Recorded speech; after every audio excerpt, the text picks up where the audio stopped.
분양 신청한 여러분들이에요. 참고로 왕십리 3구역은 주민들이 집을 비워주고 집을 철거를 한 상태에서 5년 동안 공사가 진행되지 않고 있습니다. 그래서 작년인가요? 그 조합장이라는 양반이 주민들을 대동하고 KBS 앞에 가서 데모를 합니다. KBS가 공영방송인데 이런 건설회사의 대형 건설회사의 불합리함을 왜 방송을 하지 않습니까? 방송해 주십시오. 아무리 떠들어도 KBS에서 보도하지 않았습니다. 자, 그 구역에서 미분양 대책금을 작년에 얼마로 요구를 했냐 하면 1,500억을 요구했습니다.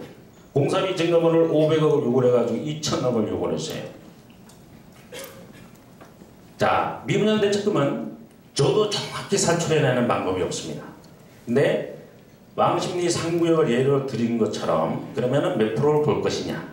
자, 어찌됐든 여러분들이 고민하고 가압류 들어온다고 하는 그 매몰 비용은 작으면 30억, 크면 50억, 60이라고 그러는데 그걸 조합원들이 균등하게 부담한다고 나눠보면 한 가구당 500만 원밖에 되지를 않아요.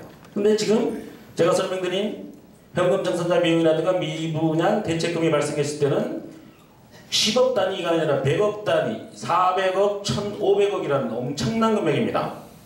이런 게 발생된다는 걸 여러분들을 아시고 계셔야 된다는 겁니다. 자, 일단 이 부분은 종료하고요. 이제 아까 모두에 말씀드린 변호사님이 도착하셨습니다. 그래서 변호사님의 말씀이 계실 거고요. 오늘 여기 왕림해 주신 변호사님께서는 민변 소속으로 계시고요. 지금 현재 법무법인 덕수에서 몸을 담고 계시고요. 오늘 이 자리에 오신 거는 이런 한 푼 안 드리기로 하고 왔습니다. 환영의 박수 부탁드리겠습니다.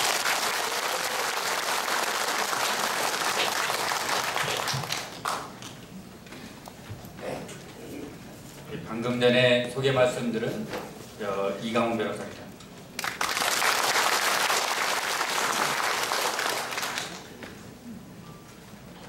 제가 그 재개발행정제 포럼이라는 단체에서 그 단체 운영위원장을 작년에 이제 몇 개월 정도 맡았었고 지금은 이제 토지주택 공공성 네트워크라는 단체의 운영위원장을 맡고 있습니다. 소리가 잘 안 나요?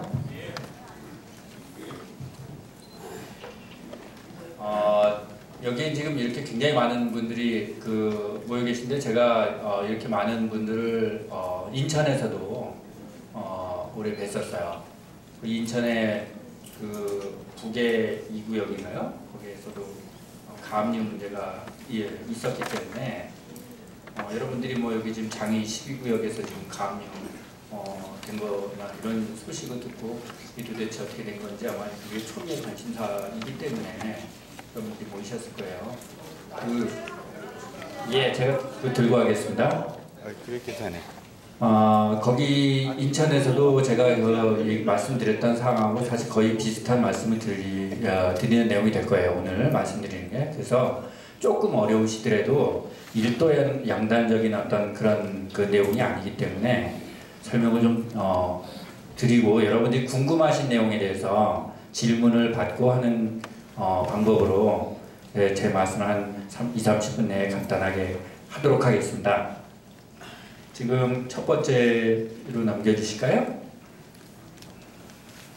지금 그 일부 지금 해상조합에서 지금 가압류 사태가 있는데 실제 제가 상담을 한 사례들을 설명을 드릴게요. 시공사가 이제 조합원을 상대로 해서 인천 하기 2구에서 이제 일부 조합원들한테 가압류를 했습니다. 부동산에. 여기가 이제 해산된 이후에 지금 가압류했고, 그 다음에 지금 조합에서는 조합 해산과 관련해서 이제 그 설립인가 취소 처분에 대해서 취소 소송을 조합에서 제기한 걸로 알고 있습니다. 이때는 이제 시공사가 어떻게 조합원들한테 그 가압류를 했는지 궁금해서 제가 내용을 이제 신청서를 좀 들여다봤거든요. 봤더니 조합원들에 대해서 매몰 비용에 대해서 채권이 있으니까 그거를 채권자인 시공사가 이제 금전 조합의 또는 정비사업비를 빌려줬으니까 그 돈을 가지고 이제 채권을 가압류한다. 이렇게 채권자 대위라는 조금 어렵습니다만 내가 채권자니까 채권자의 채무자가 갖고 있는 돈에 대해서 채무자인 조합을 대신해서 권리 행사하겠다. 이런 내용입니다. 그래서 가압류를 결정을 받았고요. 또 부계 2구역이나 장위 12구역의 경우에는 연대보증을 선 조합 임원이 사전구상권이라는 권리를 행사해서 조합이 조합원에 대해서 가지고 있는 매몰비용 매몰비용에 대한 분담 청구권 그거를 행사하겠다 이런 겁니다. 다 이 전제는 뭐냐면 조합원들에게 대해서 매몰비용에 대해서 분담을 청구할 수 있는 권리가 있다. 이걸 다 전제로 하고 있습니다. 그래서 여러분들이 걱정하시는 게 아마 그것 때문에 걱정을 하시는 거예요. 그런데 가압류라는 거는 아직 본소송을 하지 않은 상태에서 채권 보전 조치로 하는 거거든요. 따라서 가압류가 됐다고 해서 바로 그 권리가 있는 게 아니고 본안 소송을 해봐서 채권이 있는지 없는지 가려야 최종적으로 채권 금액에 대해서 있다면 집행을 할 수 있는 거고 없다면 가압류는 말소가 돼야 되는 거죠. 그래서 지금 현대의 어떤 판가름이 난 것이 아니다라는 말씀을 일단 드립니다. 다음 페이지 넘겨주세요. 그러면 제가 서두에 말씀드렸듯이 정비사업비를 조합원들이 부담한다. 이 논리는 이제 어떻게 나오는 건지 그 부분에 대해서 여러분들이 이해를 하셔야 그 다음 얘기가 이해되기 때문에 도대체 정비사업비를 조합이 조합원들에게 어떻게 청구하는지 그거에 대해서 말씀을 드릴게요. 그러면 여러분들이 이제 사태의 전모에 대해서 알 수 있게 됩니다. 도시정비법 24조 3항에는 뭐라고 되어 있냐면 조합 총회 결의를 통해서 조합원이 이 조합의 정비사업비를 분담하도록 결의할 수 있게 되어 있습니다. 결의를 해야 합니다. 결의를 하지 않고 청구를 할 수가 없어요.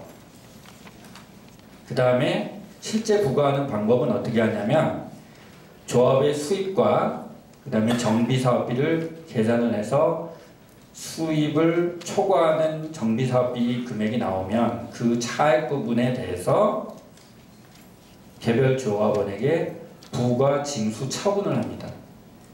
이거는 이제 행정청이 부담금을 여러분들한테 뭐 각종 세금이나 부담금을 부과하는 방식하고 똑같아요. 행정 처분을 하는 겁니다. 세금 부과하면 고지하죠? 고지서 날라오듯이 네, 그거하고 똑같은 방식입니다. 그래서 이거는 단순히 그냥 부담해라라고 말로 하는 게 아니고 처분서, 고지서에 의해서 여러분들한테 행정 처분을 하는 거예요. 그리고 이걸 다투려면 그거에 대해서 행정 소송을 하는 겁니다. 그래서 이 절차는 그냥 민사적인 어떤 채권 부담 방법에 의해서 하는 게 아니고 행정 처분으로 고지해서 부담시키는 방법이다 하는 것을 말씀을 드립니다. 그래서 그 전에 그걸 하기 위해서 얼마씩 개인들이 얼마씩 부담해야 되는지 그런 부분에 대해서 총회에서 결정을 해가지고 그걸 부과를 하는 거예요. 그냥 하는 게 아니고. 그리고 총회에서 여러분들한테 이 결의를 왜 하라고 그러냐면 일단 총 액수가 정해져 있지 않습니까? 이게 액수 중에서 조합이 실제로 부담한 채무가 있고 또 그 잘못 계산된 내용들이 있을 수 있고 그 다음에 정산을 해야 돼요. 조합재산하고. 조합재산도 다 포함해서 수입, 지출 이걸 다 계산해서 이 채무를 확정을 해야 되기 때문에 갚아야 될 채무를 그렇기 때문에 총회의 결의를 요구하고 있는 것입니다. 여러분들한테 알려주기 위해서 그리고 여러분들의 승인을 받기 위해서. 그러면 다음 페이지입니다. 이거는 좀 전에 말씀드린 건 조합이 정상적으로 살아있을 때 얘기입니다. 그럼 조합이 이제 해산됐어요. 사업을 다 마치거나 아니면 조합의 설립이 인가가 취소돼서 청산 절차를 밟을 때 얘기입니다. 그때는 어떻게 하는 거냐? 정비사업 조합 해산 시 잔여 채무 처리 방법에 대해서 우리 도정법에 아무런 규정이 없어요. 그거는 뭘 얘기를 하냐면 이 도정법에는 다만 이런 부분이 있거든요. 민법상 사단법인의 규정을 준용한다는 내용이 나옵니다.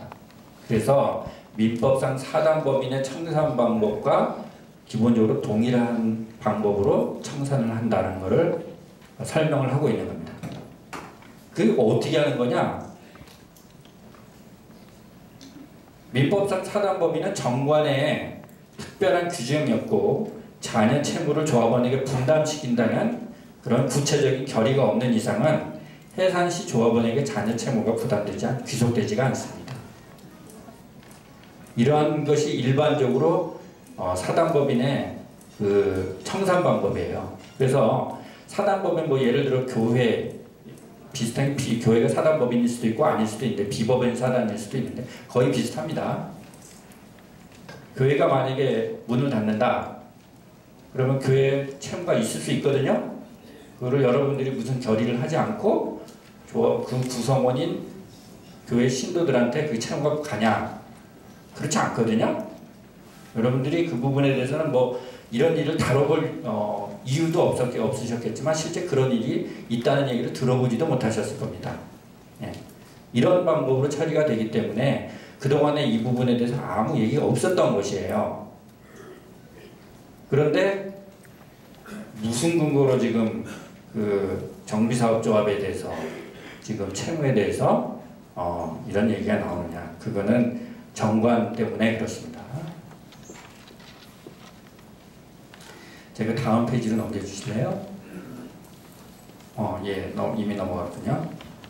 조합에서 제가 지금 말씀드렸듯이 정관에서 조합원의 잔여 그 조합 채무에 대한 분담 여부 및 분담 방법을 구체적으로 정해놨을 때는 그것으로 여러분들한테 부담을 시킬 수가 있다라고 볼 수 있어요.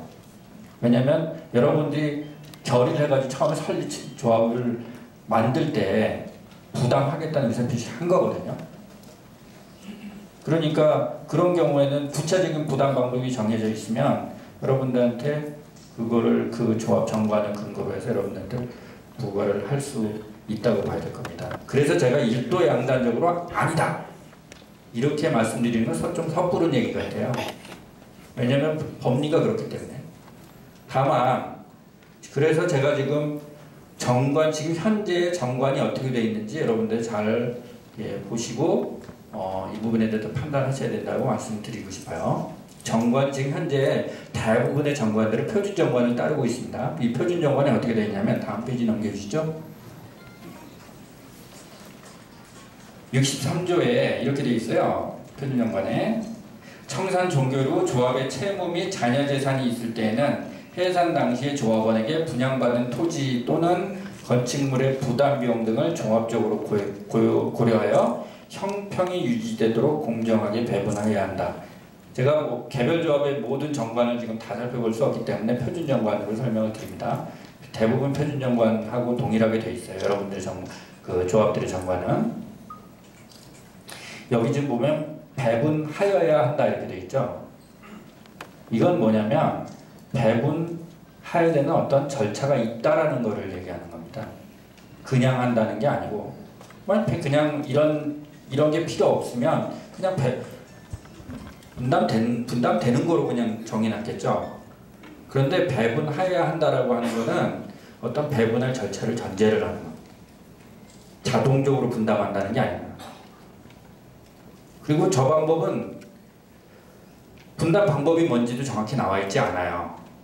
사실은 분담 방법이라는 건 여러분들이 이제 여러 가지 방법이 있을 수 있는데 머리 두수로 나누는 방법이 있지 않겠습니까? 가장 간단하게 생각할 때